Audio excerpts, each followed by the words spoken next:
Buongiorno, buongiorno, ben ritrovati. Focus TG, sabato 12 agosto, il weekend di Ferragosto. Parleremo anche ovviamente del traffico e dell'esodo da Bollino Nero un po' su tutte le principali arterie stradali. Prima però vi facciamo vedere delle immagini che ci ha girato il nostro Christian Arboit lungo il Terraglio e fra poco ci collegheremo con lui per sapere esattamente cosa è successo. Siamo sul Terraglio tra Mogliano e Mestre, zona Mestre, vicino a Villa Salus, un autobus della ACTV che è finito in un fossato, una tragedia sfiorata. Non è la prima volta che in questi giorni parliamo di mezzi pubblici che appunto finiscono fuori strada, l'abbiamo raccontato nel Trevigiano sulla Nualesia Quinto, l'abbiamo raccontato sempre nel Trevigiano a San Biagio di Callalta con un autobus della TVO. Qui invece ci troviamo sul Terraglio, come vedete dalle immagini, c'è stata molta paura per i passeggeri che si trovavano all'interno dell'autobus ACTV che è finito in un fossato sul Terraglio tra Mogliano e Mestre. Ma fra poco il nostro Christian Arboit ci dirà tutto. Paura stamane, un'altra tragedia sfiorata invece sul lago di Santa Croce, siamo in Alpago. C'è stato un ammaraggio di emergenza di un aereo antincendio Fireboss proprio sul lago di Santa Croce. Fortunatamente non si sono registrati feriti, l'aereo stava effettuando, come in questi giorni spesso si vedono, dei voli addestrativi. Ci sono dei tecnici ovviamente in questo momento sul posto per capire cosa è successo durante questo volo che ha costretto i piloti a un ammaraggio di emergenza sul lago di Santa Croce. Questo per quanto riguarda intanto la cronaca delle prime ore. C'è un'altra notizia che poi cercheremo di approfondire, che viene dal Trevigiano, lo leggiamo dal sito di Treviso Today. Tragedia all'alba, trovato morto il titolare del ristorante Da Maurizio. Siamo a Cimadolmo. Maurizio Bassetto, 80 anni, è stato trovato senza vita questa mattina in un terreno nelle vicinanze del ristorante di sua proprietà a Cimadolmo. Sul posto i carabinieri 118 e vigili del fuoco. E quindi ci sono indagini in corso ovviamente per capire cosa è successo. Sotto shock la comunità di Cimadolmo, dove Bassetto era davvero conosciutissimo. Ripetiamo, è stato trovato all'alba il corpo del ristoratore in una vasca esterna, secondo le prime testimonianze raccolte. Questo dunque la cronaca delle ultime ore, che poi cercheremo di approfondire con i nostri inviati per capire cosa è successo. Dicevamo il weekend di Ferragosto, e allora intanto vi dico subito che è un sabato mattina caratterizzato da traffico intenso e code sulla A4 in direzione Trieste, anche a causa di alcuni incidenti registrati all'alba tra Padova Est e l'area di servizio Arino Est. L'intervento rapido della polizia stradale, ausiliari del traffico e di CAV e soccorso stradale hanno permesso di risolvere rapidamente la situazione ed evitare conseguenze per l'esodo dei vacanzieri. A causa degli incidenti la coda in direzione Trieste ha raggiunto i 10 km, poi smaltiti durante la mattina, con il traffico che tuttavia è rimasto sostenuto con punte che hanno sfiorato i 5.000 veicoli all'ora. E a proposito di traffico ci colleghiamo con il nostro Alex Giuliano. Allora andiamo in Val Brenta, perché anche in Val Sugana sarà un weekend da Bollino Nero. Alex, a te.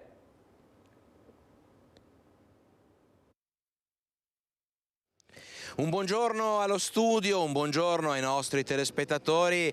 Ebbene, questo è già un fine settimana da Bollino Nero per quello che riguarda il traffico, soprattutto per quello che riguarda il traffico in Val Sugana. Siamo in compagnia del sindaco Luca Ferrazzoli, sindaco di Val Brenta, proprio per fare il punto sulla viabilità di quella che è insomma un'arteria importante, uno snodo cruciale della viabilità tra Veneto e insomma Trentino. Sindaco, come stanno andando le cose?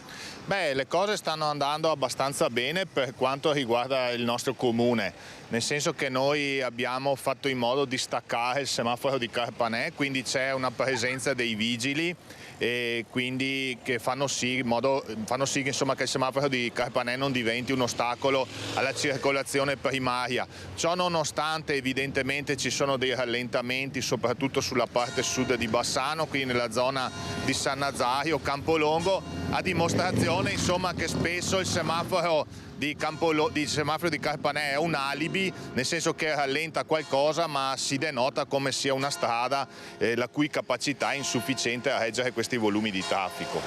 Ecco Sindaco, per quello che riguarda la viabilità, il traffico in Valsugana sono davvero anni che si parla di una possibile soluzione, ma la domanda è: una soluzione è possibile? Sì, la soluzione è possibile ed è in campo.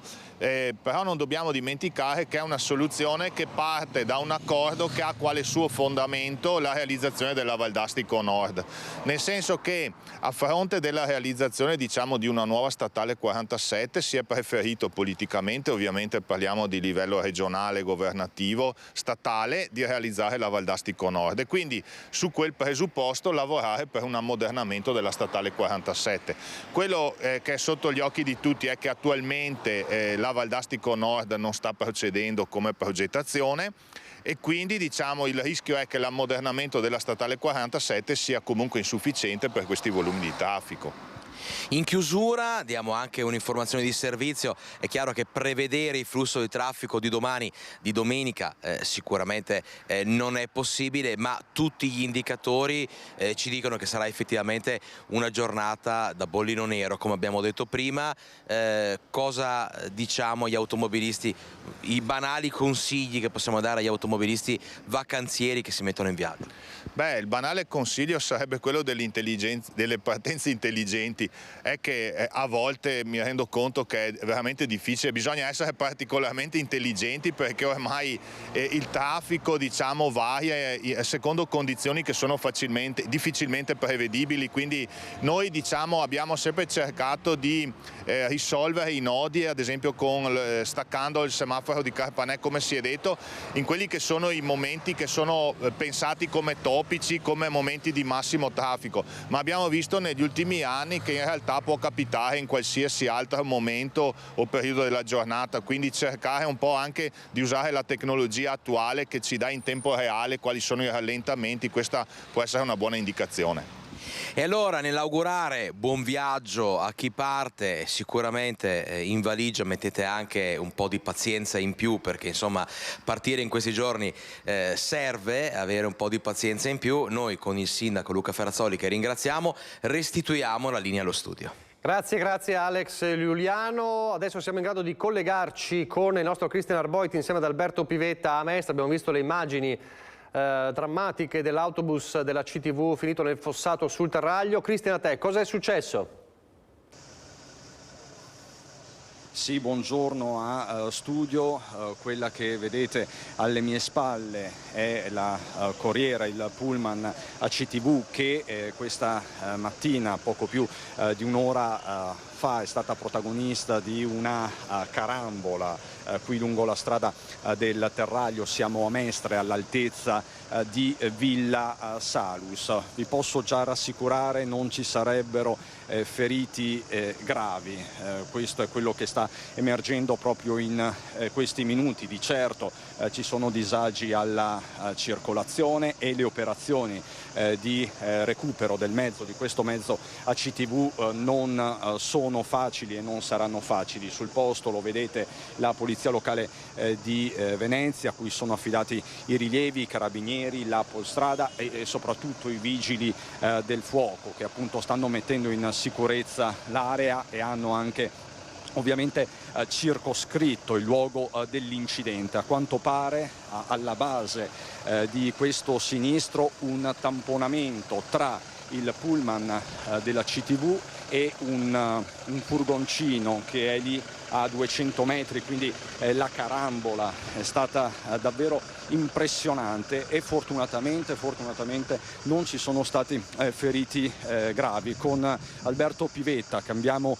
prospettiva, vi mostriamo anche altre immagini che sono davvero impressionanti. Eccole, la corriera della CTV adagiata di fatto in questo fossato. Fortunatamente non si è capovolta come è successo invece nei giorni scorsi a San Biagio di Callalta per un pullman invece della TVO ed è una settimana questa tra l'altro contrassegnata da diversi incidenti con le corriere. Soltanto lunedì sera quel mezzo della MOM piombato in un giardino privato a Quinto di Treviso lungo la Noalese. Ovviamente qui sul posto ci sono diversi residenti che sono accorsi per capire quello che è successo. Buongiorno signori, siamo in diretta su Media Nord-Est. Buongiorno, salve. Cos'è successo? Voi avete visto qualcosa? No, per dire il vero siamo passati, abbiamo visto e siamo fermi qua senza sapere. È una dinamica abbastanza impressionante. Certo. Comunque no, siamo arrivati, non capiamo ancora come che può essere successo questo fatto qua. Pare però che non ci siano stati feriti, questa sembra la buona notizia. L'ambulanza è andata via a vuoto e così via, ma cosa inspiegabile, o si è sentito male senz'altro, perché da lì a lì, insomma, anche se ha urtato qualcosa, penso che... Sembrerebbe avesse urtato, grazie signori, grazie davvero, questo camioncino, questo furgoncino che vedete. Quindi l'urto è avvenuto qui all'altezza, diciamo, dell'intersezione con via Fratelli Cairoli. Lo possiamo vedere proprio, Alberto, ti ringrazio, lo possiamo vedere dai frammenti, dai resti sull'asfalto. Quindi questo è stato il luogo della collisione tra il pullman e il furgoncino. Poi la corsa del pullman è finita laggiù, quindi saremo all'incirca a 100 metri di distanza. Fortunatamente, lo ripeto, non ci sarebbero feriti gravi. Ripeto, lo vedete, polizia locale, Polstrada, carabinieri, vigili del fuoco per tutti i rilievi del caso. Bisognerà capire ovviamente la dinamica di questo sinistro. Per il momento dalla strada del Terraglio Mestre è tutto. Con Alberto Pivetta vi restituisco la linea. Grazie a Cristian Arboita, ad Alberto Pivetta. Allora, ancora il traffico, ancora le code di Ferragosto, c'è anche la preoccupazione per le strade del Bellunese. Qui cominciano le pene per gli automobilisti che nei weekend più caldi dell'anno, come Ferragosto, lasciano la pianura per andare in Cadore. Usciti dall'ultimo casello della 27 vanno a innestarsi sulla strada statale 51 di Alemagna e i serpentoni di automobili in queste circostanze diventano la normalità. Verso Cortina, da un pezzo. Quanto tempo per arrivarci? Zoppe di Cadore, quanto manca? Un'oretta? Un'oretta, sì. In moto si fa prima. Beh, hai visto il traffico che c'è? Io da aprile fino a metà ottobre-novembre la macchina la metto via e basta. La moto è l'unico mezzo che va d'estate. Destinazione vacanza per dove? Passo Vales. Quanto pensi di metterci? Di metterci ancora un paio d'ore con diverse tappe. Nello scorso weekend le auto sono state calcolate in oltre 46.000 e questa mattina per Cortina si è arrivati a rimanere in coda per 5 chilometri. Le forze dell'ordine hanno come sempre predisposto un piano teso ad agevolare la viabilità, ma inevitabilmente la quantità delle persone che si metteranno per strada per Ferragosto e la dimensione delle strade della rete viaria bellunese rendono praticamente certo il rischio di incolonnamenti anche lunghi. Siamo verso Costa di San Nicolò Comelico. Quanto per arrivarci? Un'oretta e un quarto, vediamo se non c'è più coda. È che purtroppo a volte trovi degli automobilisti un po' indisciplinati, però vedi con la coda che c'era qua prima, con la moto riesci a superare tutti. Direzione per dove? Per Cortina, Doviaco. Quanto pensi di metterci? 2 ore? 2 ore e mezzo? Non ne sono sicuro. Le speranze degli automobilisti. Allora parliamo sempre di Ferragosto. Per la giornata di Ferragosto ovviamente in tutte le province del Veneto i comparti della sicurezza pronti a intervenire, a rafforzare i controlli non solo sulle strade ma anche per la movida, così a Padova. Argini del Brenta, dove si consumano le grigliate di Ferragosto, Passo Fiorina e zona Parco Colli. In collaborazione con i Carabinieri Forestali, il Comando Provinciale dei Carabinieri di Padova ha predisposto per la giornata di Ferragosto controlli potenziati su aree specifiche del territorio, soprattutto per evitare che chi ha alzato troppo il gomito si metta alla guida con il rischio di mettere in pericolo se stessi e gli altri. Sarà organizzato dunque un mirato servizio di controllo che partirà dal pomeriggio di lunedì 14 e si protrarrà per tutta la giornata.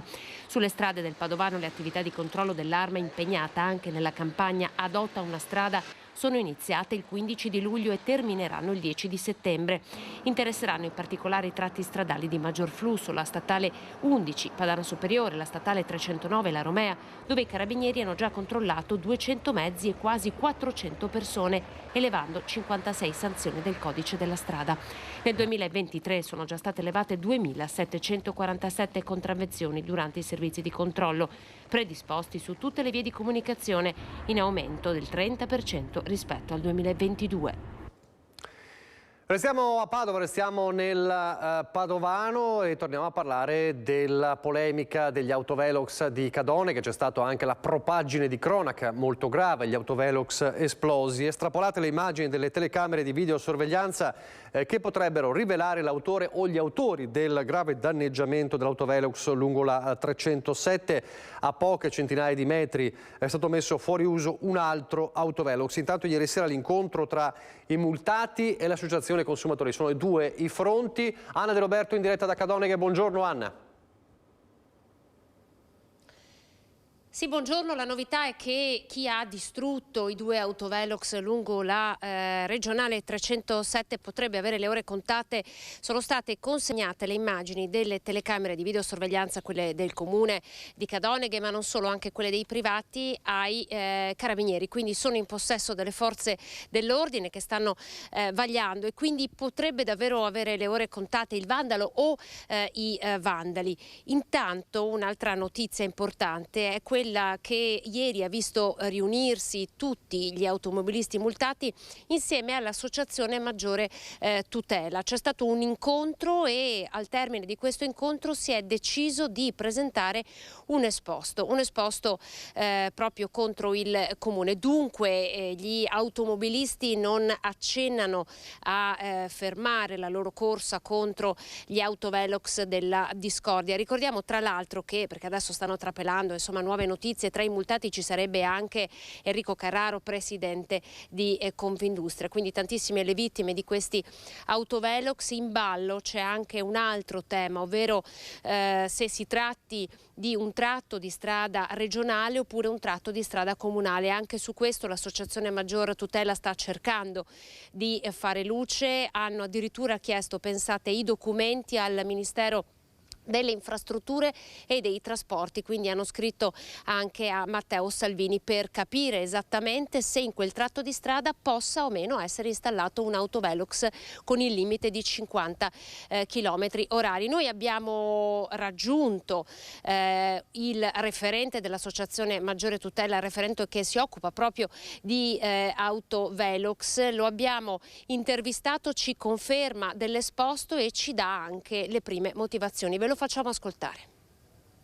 L'esposto era un atto dovuto che dovevamo comunque predisporre, stiamo predisponendo, sarà depositato a settembre alla riapertura dei lavori giudiziari.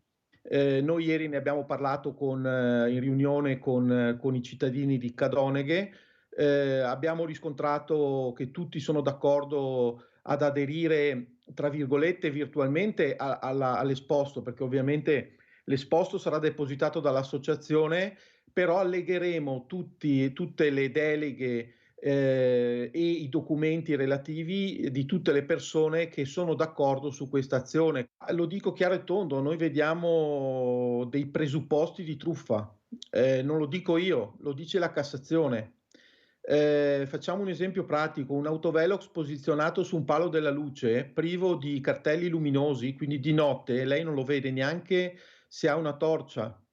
La Cassazione, con una recentissima sentenza, ha dichiarato che gli autovelox nascosti che portano introiti ai comuni è equiparato alla truffa. Pertanto riteniamo che questi presupposti, e questo è solo uno, questi presupposti debbano essere valutati dalla magistratura. Siamo riusciti a far capire alle persone che bisogna placare gli animi, non bisogna prestare il fianco anche all'amministrazione, perché poi è ovvio che quelle azioni che sono avvenute danno la possibilità al primo cittadino di passare da vittima, e questo non va bene. Ecco, avete sentito, sono le parole di Gian Antonio Sottile, appunto referente dell'Associazione Migliore Tutela. Dopo l'incontro di ieri con i cittadini, l'esposto sarà presentato a settembre. Intanto continua la ricerca, la raccolta dei documenti per capire davvero se ci siano gli estremi per poter avvalersi del diritto di non pagare tutte le multe che questi autovelox hanno comminato. Rimane comunque il fatto che le forze dell'ordine sono sulle tracce del responsabile o dei responsabili che hanno divelto i 2 autovelox posti su quel tratto di strada che ad oggi è la strada regionale 307. Da Padova è tutto, io restituisco la linea. Grazie Anna De Roberto, e intanto allora sentiamo alcune delle storie dei multati. Io lavoro in ristorante, finisco sempre molto tardi la sera, tanto che tutte quelle che mi sono arrivate dopo le 1:30 verso le 2 di notte, e tutte per 1 chilometro in più oltre il limite o 2 chilometri oltre il limite, con la beffa che c'è la maggiorazione di 1/3 la sera, quindi vengo a pagare una multa abbastanza salata. E io ero abituato a sapere che c'era un limite dei 70, 20 anni che faccio questa strada andando su e giù, e alla sera se io vado ai 55 e non so che c'è quel limite, mi pare di essere un pirata della strada. Quante ne hai prese di multe? Io ne ho già prese 6, ne stanno arrivando altre 10, sono andato nel portale, sono riuscito a vedere che ne stanno arrivando altre 10, più quelle che verranno caricate dopo. Andrea lavora in un ristorante, questa strada la fa da 20 anni, è uno delle migliaia di multati dagli autovelox lungo la strada 307 del Santo. La sua è una storia emblematica come quella di Endrio, Andrea, Massimo. Sua moglie in realtà, quante ne ha prese? Sì, ne ha prese 14, si prevede che siano anche 15 perché ogni giorno fa questa strada per andare al lavoro con una macchina con una cubo a metano, dunque non è un'auto che corre forte. Se io ho preso 4 multe vuol dire che sono reputato un pericolo per la strada? A che velocità è stato sanzionato?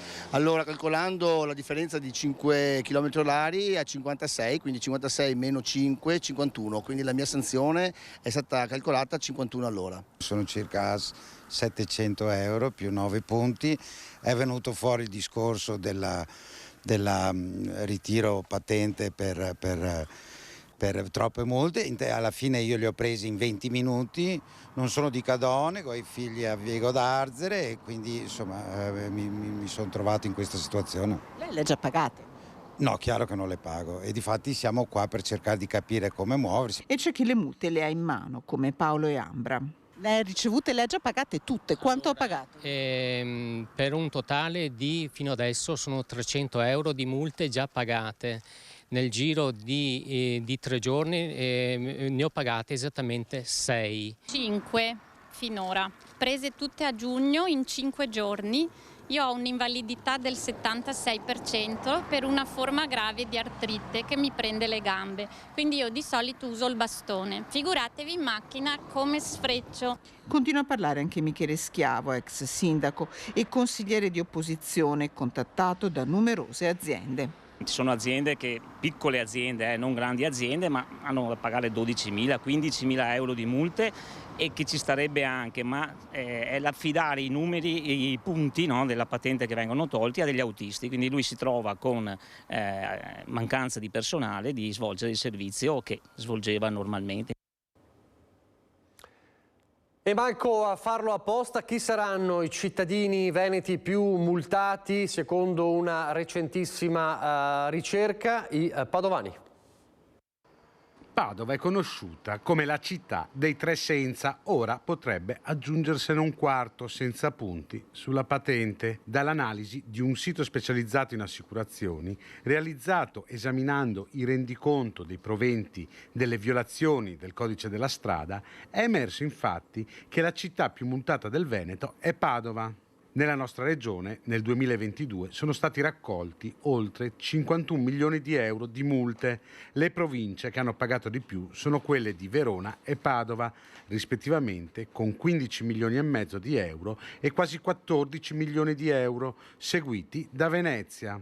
Se però le somme incassate vengono divise per tutte le vetture e i motocicli iscritti nei registri della motorizzazione, quindi la spesa diventa pro capite per ogni veicolo, Padova balza al primo posto con 89 euro, seguita dai veronesi con 75 euro, al terzo posto Rodigini e Veneziani con 73 euro. Ai piedi del podio arriva Treviso con 72 euro, seguita da Vicenza con 64 euro. Chiude la classifica Belluno, che colleziona pro capite solo 25 euro di multa. Pochi istanti di pubblicità, poi di nuovo in diretta.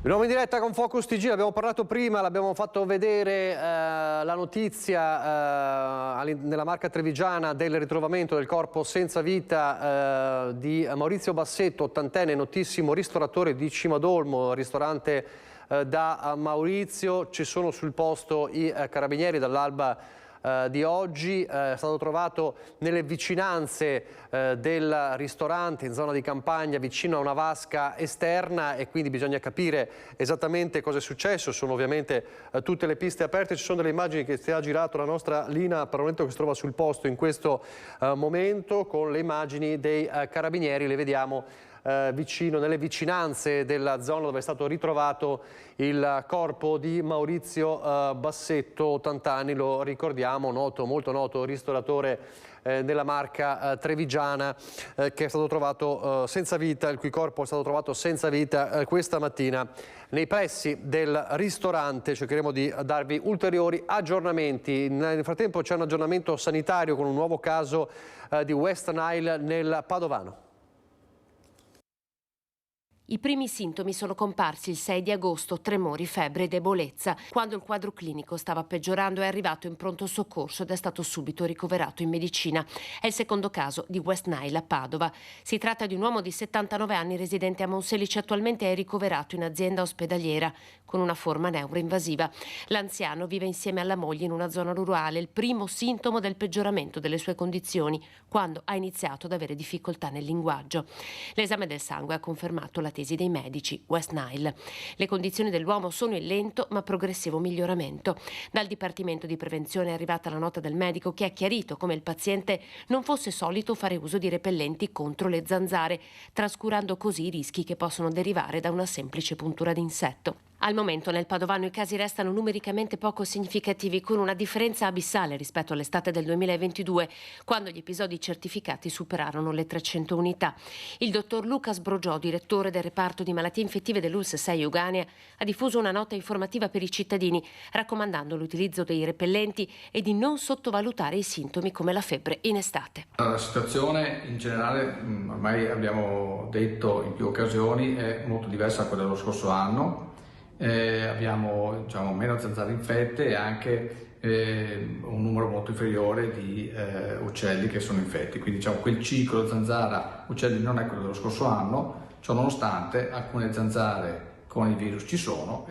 Oltre alle attività che fa il Servizio di Igiene e Sanità Pubblica e che fanno i comuni, ovviamente sono sempre raccomandate le prescrizioni per ognuno di noi. La cosa più importante è quella di ricordare di mettere dei repellenti sulle parti scoperte. Questo è molto importante anche e soprattutto per chi sta nell'orto oppure per chi si trova in situazioni dove possono esserci zanzare. Deve diventare una buona abitudine come mettersi la crema solare.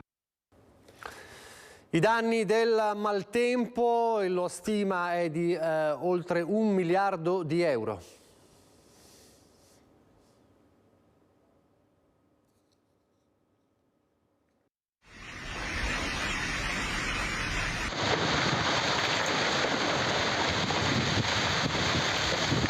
I nubifragi, il vento fortissimo che ha scoperchiato case e abbattuto alberi, e poi le grandinate come mai si era visto prima, con chicchi grandi come palle da tennis che hanno devastato auto, tetti, pannelli fotovoltaici. 313 i comuni coinvolti e più di 100 le persone ferite. Ora tutti quei danni sono stati quantificati dalla Regione Veneto. Un dossier molto nutrito di informazioni, di dati, e riguarda ovviamente tutto il Veneto.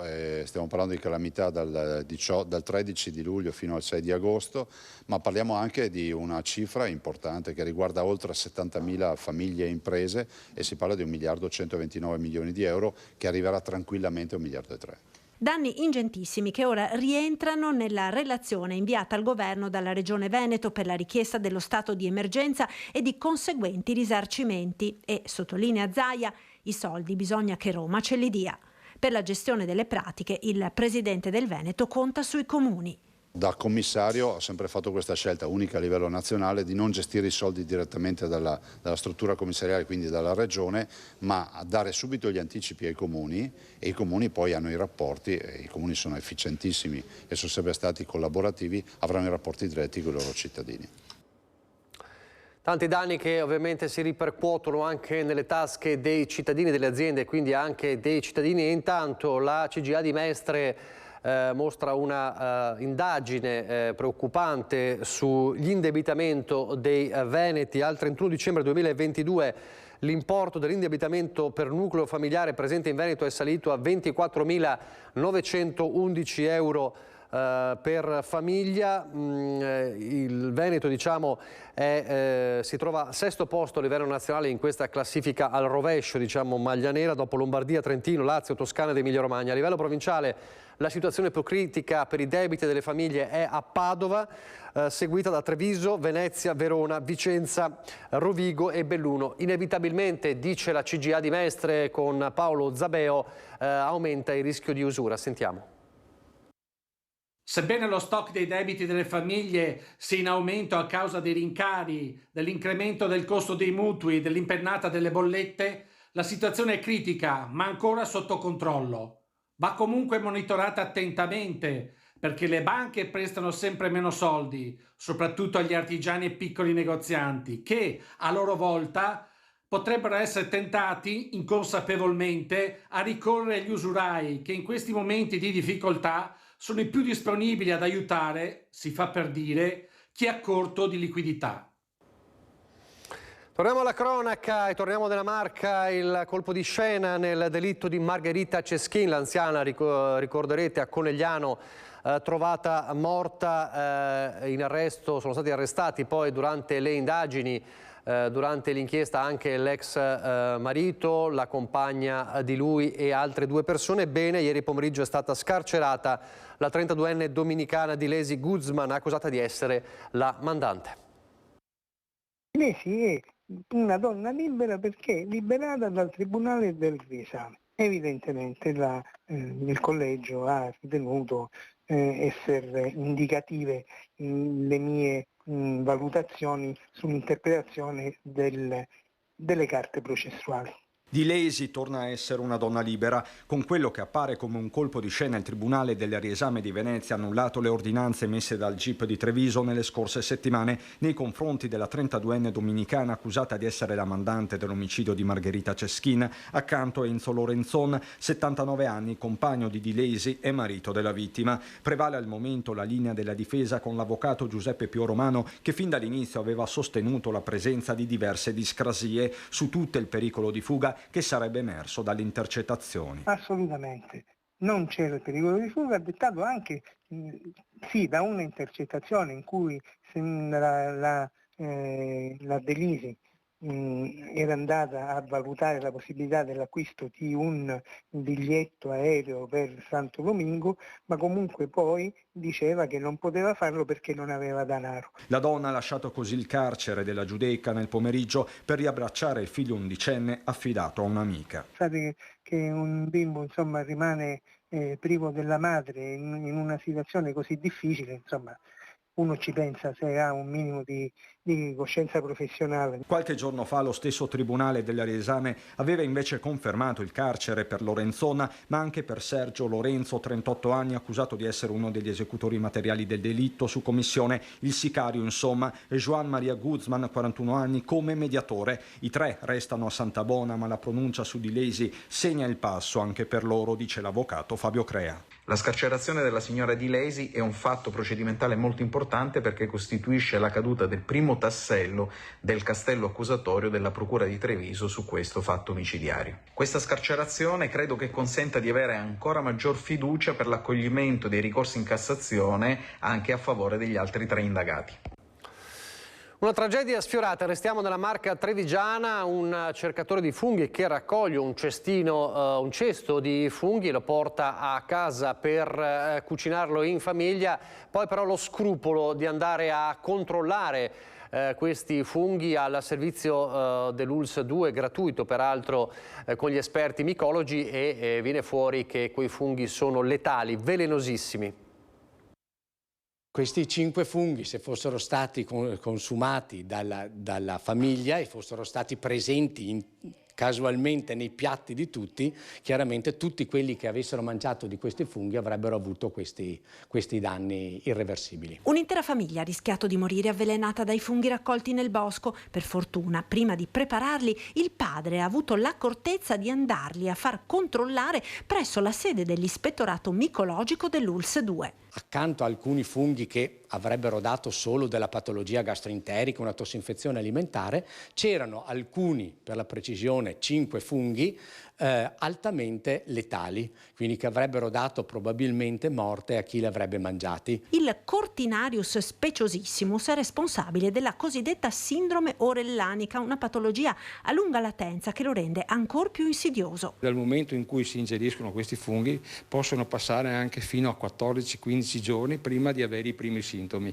che vuol dire che entro quei 15 giorni ormai l'organo bersaglio che è il rene è compromesso completamente e tante volte si fa anche fatica a capire qual era la causa. In questo caso fortunatamente è andata bene, ma se i funghi non fossero stati controllati dagli esperti micologi le conseguenze sarebbero state drammatiche, di qui il rinnovato appello dell'azienda sanitaria a fronte di una stagione di raccolta che si annuncia particolarmente favorevole. Anche i raccoglitori più esperti possono sbagliare, questo è quello che mi dicono i nostri tecnici. Quindi la raccomandazione è quella di far sempre vedere i funghi, perché ogni anno purtroppo ci sono degli eventi che magari potrebbero essere evitati se fossero stati visti i funghi per tempo. Il servizio offerto gratuitamente dall'ULSS 2 consente di far verificare la commestibilità dei funghi raccolti a 12 esperti micologi attivi presso i 3 distretti. A Treviso, alla Madonnina dal lunedì al venerdì dalle 12.30 alle 13, all'ufficio prevenzione del De Gironcoli di Conegliano il lunedì e il venerdì dalle 8 alle 8.45 e presso il servizio igiene di Montebelluna il lunedì e il mercoledì dalle 8 alle 8.45. Al di fuori di questi orari è possibile richiedere un appuntamento per il controllo, un'accortezza fondamentale per poter gustare senza rischi i funghi raccolti. Pochi istanti di pubblicità, poi torneremo a parlare del caso Baxi a Bassano.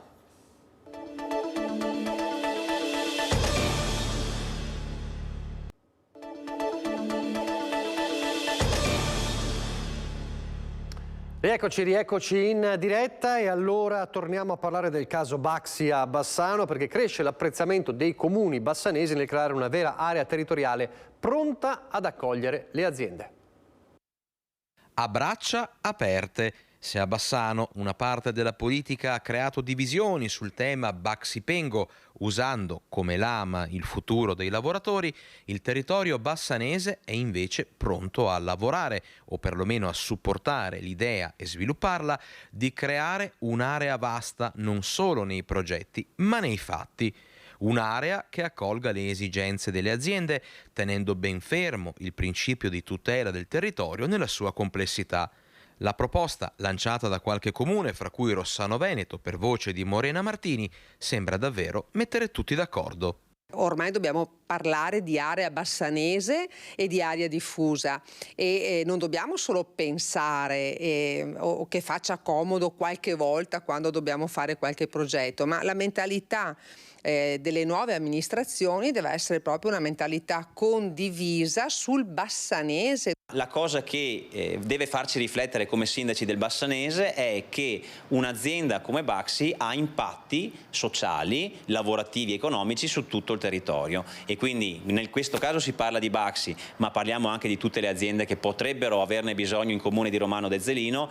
Ogni richiesta di espansione va valutata minuziosamente e nel momento in cui il comune dovesse avere delle difficoltà dovrebbe rivolgersi, secondo me, anche a quella che è la platea dei sindaci della conferenza dei sindaci. Perché?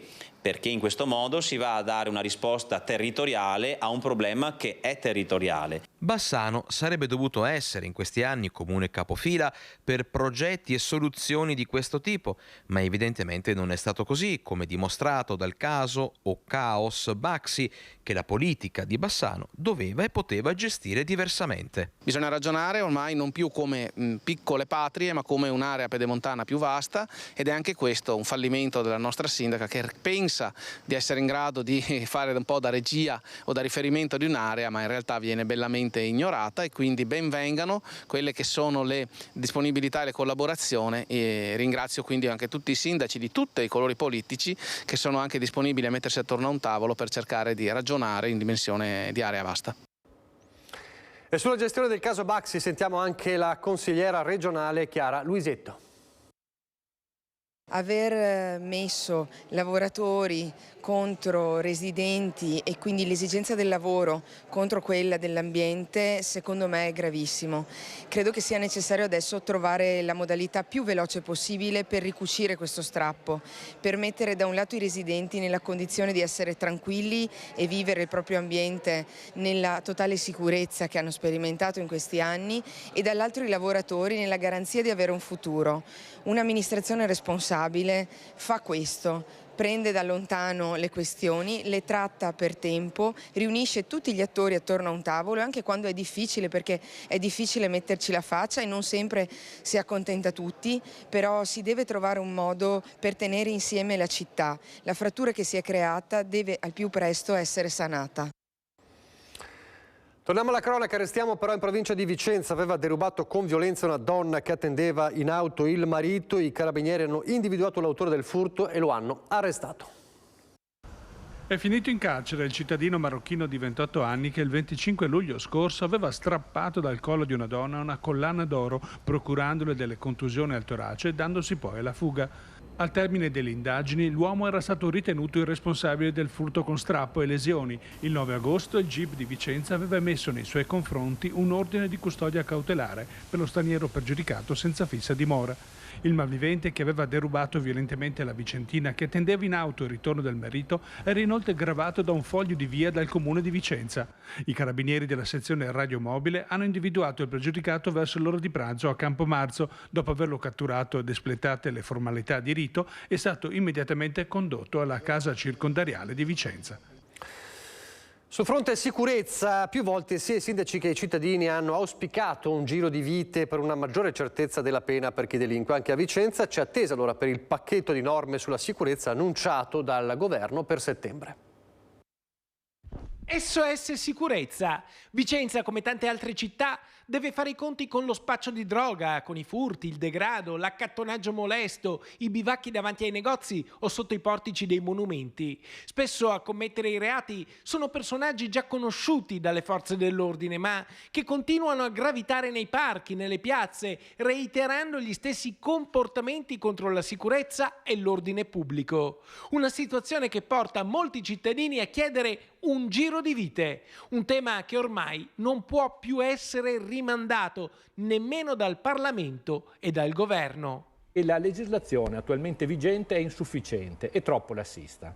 In effetti, proprio in queste ore il governo annuncia per settembre un pacchetto sicurezza, l'occasione per aggiornare le leggi e le pene alle esigenze della società attuale. Su questo fronte l'ex sindaco di Vicenza, Francesco Rucco, chiede di ridurre i tempi per le espulsioni. È fondamentale ridurre i tempi per le espulsioni, ci vogliono accompagnamenti coattivi certi, cioè quando si portano nei centri di espatrio poi devono essere espatriati e devono essere rimandati a casa. Questo per quanto riguarda pregiudicati e chi commette atti delinquenziali nei confronti dei nostri concittadini. Si ipotizza di aumentare il numero dei centri di permanenza per i rimpatri degli stranieri responsabili di violenze e di snellire l'iter per le espulsioni, oltre ad un potenziamento delle forze dell'ordine che devono sempre più agire in sinergia con la polizia locale.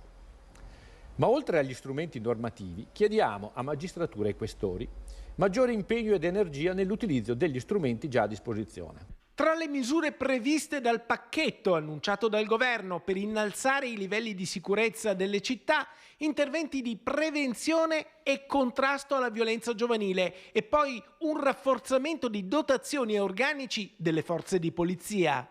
Sarebbe importante che il governo davvero introducesse le misure annunciate in questi giorni, e cioè rinforzasse finalmente gli organici delle forze dell'ordine. A Vicenza siamo in sofferenza da tanto tempo su questo fronte perché gli organici sono con troppi pochi uomini, ne abbiamo veramente bisogno. Penso ad esempio alla questura di Vicenza, che è in seconda fascia mentre avrebbe tutte le caratteristiche per essere in prima fascia e quindi avere più agenti a disposizione della cittadinanza e a fare ordine pubblico sul territorio. E poi è importante che vengano introdotte nuove norme sulle espulsioni, perché oggi spessissimo i questori faticano a poter espellere i cittadini che delinquono. Quindi speriamo davvero che i cittadini, ma soprattutto gli amministratori, vengano messi nelle condizioni di gestire la sicurezza in una maniera diversa sui territori. La situazione dei migranti, l'altro grande tema di questi giorni. Ieri il governatore Zaia è tornato a ribadire il timore già espresso nelle scorse settimane dal presidente di ANCI Veneto Mario Conte, come sappiamo favorevole insieme a Zaia al protocollo migranti con l'accoglienza diffusa. Questo ha provocato delle reazioni, come sappiamo, anche all'interno della Lega. Altrimenti, dice Conte e ribadisce Zaia, il rischio è quello delle tendopoli, degli hub. Nel Padovano, per i minori non accompagnati, è aperta da inizio agosto una struttura di accoglienza gestita da una cooperativa nel comune di Agna, e il sindaco Gianluca Piva dice: abbiamo vissuto l'esperienza di Conetta e San Siro e quindi basta hub. Noi siamo contrari sicuramente agli hub, alla concentrazione dei grandi numeri. Perché? Perché sappiamo benissimo di cosa si sta parlando, perché ricordo che Agna si trova a 2 km da Conetta e a 2 km da San Siro, dove tra il 2015 e il 2018 erano state ripristinate 2 ex caserme militari, messe in funzione, manutentate e rese operative come centri di accoglienza. L'esperienza dell'hub, pur non avendolo ospitato in modo diretto nel comune, Gianluca Piva, sindaco di Agna, l'ha già vissuta quando nel 2015 aprirono le ex basi di San Siro, di Bagnoli e di Conetta, arrivate a ospitare fino a 2.700 migranti. Se sugli hub il sindaco Piva è categorico, no. L'accoglienza diffusa di fatto la sta già vivendo il suo comune, che ad inizio agosto ospita prima 12, adesso 18 minori non accompagnati in un edificio di proprietà di una cooperativa vincitrice del bando del Ministero dell'Interno. Noi siamo già stati in questa struttura a far visita nei giorni scorsi. I nostri servizi sociali sono in contatto con gli operatori, la psicologa, la responsabile della struttura, per monitorare e controllare la situazione. Il ricordo dell'esperienza di San Siro e Conetta è forte per il sindaco Piva. Una pagina triste della storia di questo territorio che non deve ripetersi. Noi ci siamo battuti fin dall'inizio perché eravamo contrari a questo modello di accoglienza. Queste persone sostanzialmente venivano comunque accatastate in grandi capannoni, estate, inverno, autunno, primavera. Ma anche l'accoglienza diffusa viene vista con più di qualche punto interrogativo. L'accoglienza diffusa, la mia opinione personale, ritengo possa essere uno strumento nel breve e medio periodo, uno strumento tampone, anche perché i numeri sono degli sbarchi, quelli censiti tra l'altro, sono numeri esorbitanti. Adesso torniamo nella Marca Trevigiana, l'abbiamo visto in diretta proprio anche in prima edizione, ma rivediamo la storia davvero incredibile di Gianni Donadel, l'uomo robot, lo chiamano il cybernonno, che si è fatto impiantare 4 microchip sotto pelle.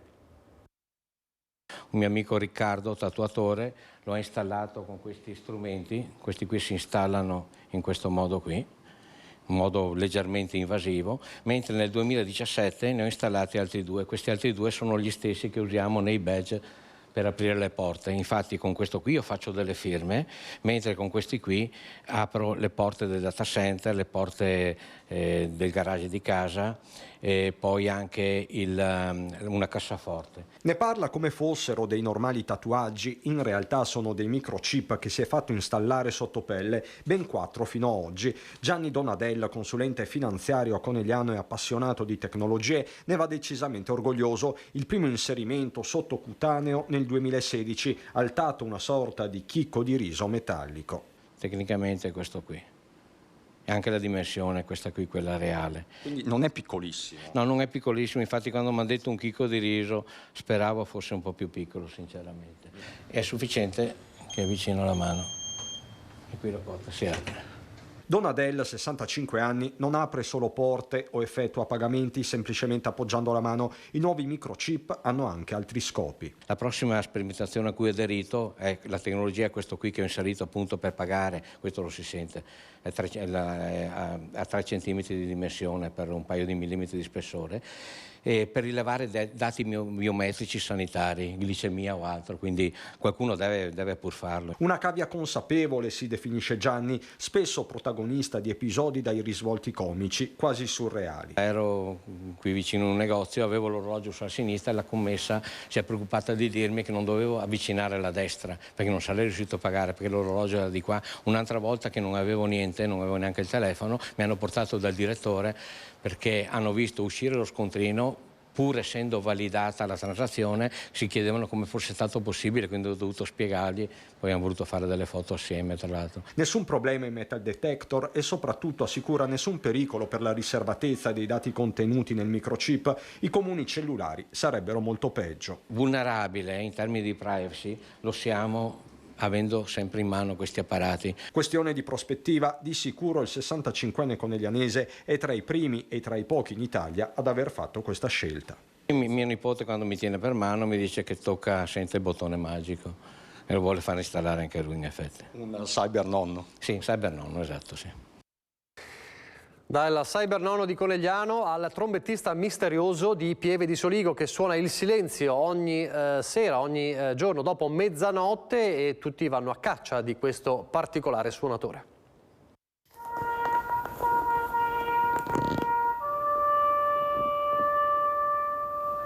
Io l'ho sentito la prima sera, penso che ha iniziato a suonare a mezzanotte.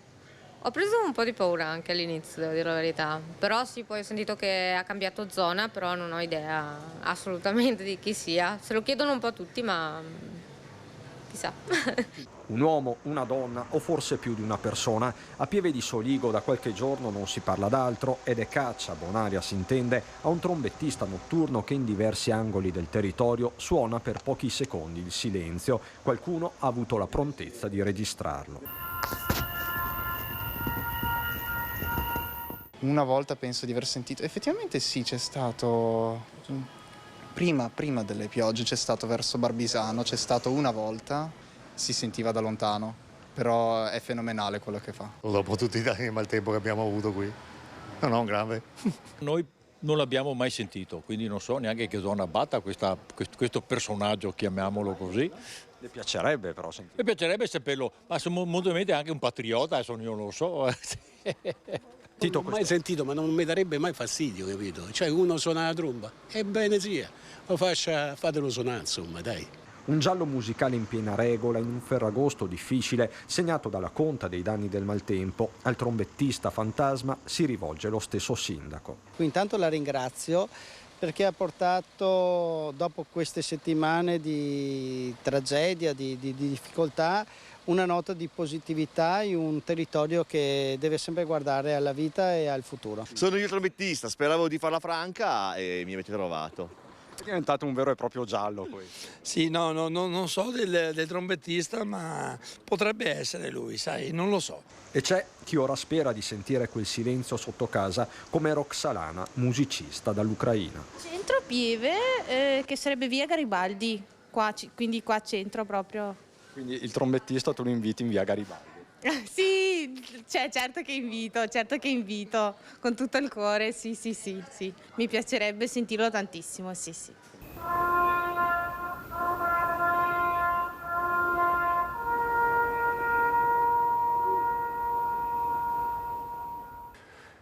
Il trombettista non è stato avvistato, mentre una razza, pensate, è stata avvistata a Venezia, in laguna, ma non in mare aperto, vicino al Canal Grande. Questa è la razza avvistata nelle scorse ore a Venezia, ma stavolta non in mare aperto né in bacino, bensì in Canal Grande, ai piedi del Ponte degli Scalzi, cioè nei pressi della stazione ferroviaria.